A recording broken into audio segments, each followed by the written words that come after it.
பார்வையில்லா மாற்றுத்திறனாளியான தனக்கு எல்லாமுமாக இருந்த மகன் விஜய் பரப்புரை நெரிசலில் சிக்கி இருந்ததை அறியாமல் அவரின் வருகைக்காக காத்திருக்கும் தாயின் பரிதவிப்பு வார்த்தைகளில் விவரிக்க முடியாத பெரும் துயரமாகியுள்ளது.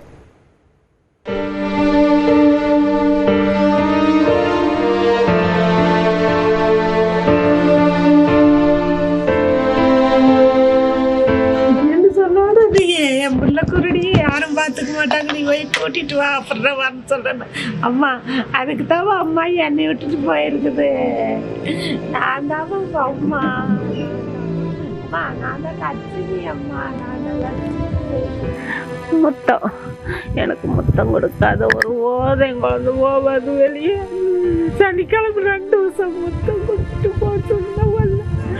காலையில் எழுந்து தேநீர் வைத்து கொடுத்து தலையை கோதி விடுவதுதான் அவனின் அன்பின் ஆத்மார்த்த வழிபாடு.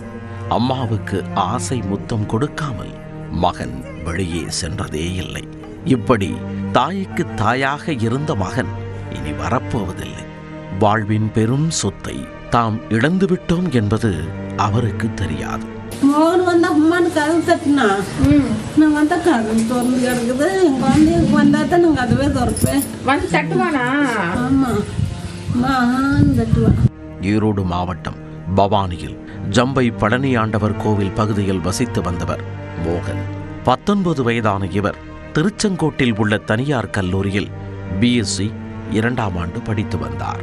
தீவிர விஜய் ரசிகரான மோகனுக்கு சமூக வலைத்தளங்களில் கொண்டிருந்த ஈடுபாடு தாவேகா கோவை மண்டல ஈரோடு கிழக்கு மாவட்ட தகவல் தொழில்நுட்ப இணை செயலாளர் பொறுப்பை பெற உதவியது.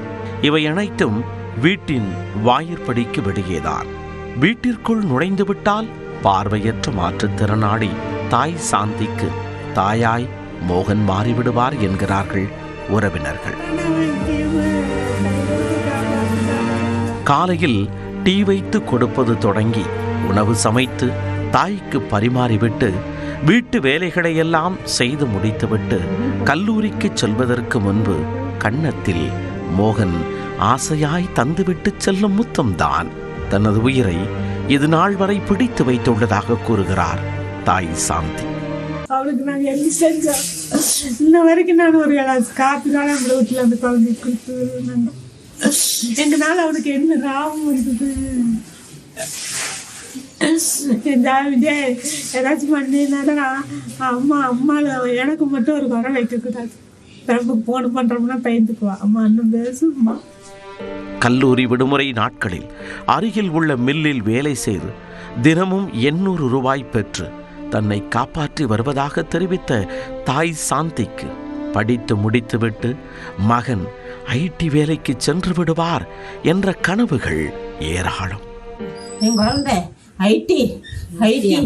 ஐடி கம்பெனியில் கம்ப்யூட்டர் கம்பெனிஸ் எடுத்துருக்குறான். அது இல்லாத எக்ஸ்ட்ரா அப்புறம் 1000 ரூபா கட்டி செல்லெல்லாம் இப்படின்னு நீ அன்னைக்கு செல்லு ரிப்பேர்னு இல்லை இப்படிங்க நேரத்தில் பையன்கிட்ட கொண்டு வந்து கொடுத்தினா ரெடி பண்ணி கொடுத்துருவான். அதுக்கு தனியாக படிக்கிறான். ஒரே நாளையில் என் பையன் பேனா வாங்கிட்டு வந்து என் பையன் ஒரே நாளையில் பேனா வாங்கிட்டு வந்து கையில் வச்சா நீ கொண்டிருந்தேன். மகனுக்காக மட்டுமே வாழும் இந்த தாயிடம் தாவேகா கூட்டத்திற்கு சென்ற மகன் நெரிசலில் சிக்கி உயிரிழந்து விட்டார் என்பதை சொல்ல உறவினர்களுக்கு தைரியம் இல்லை. அதற்காக சொன்ன கதைதான் கூட்ட நெரிசலில் கால் உடைந்து மோகன் மருத்துவமனையில் சிகிச்சை பெற்று கொண்டிருக்கிறார் என்பது.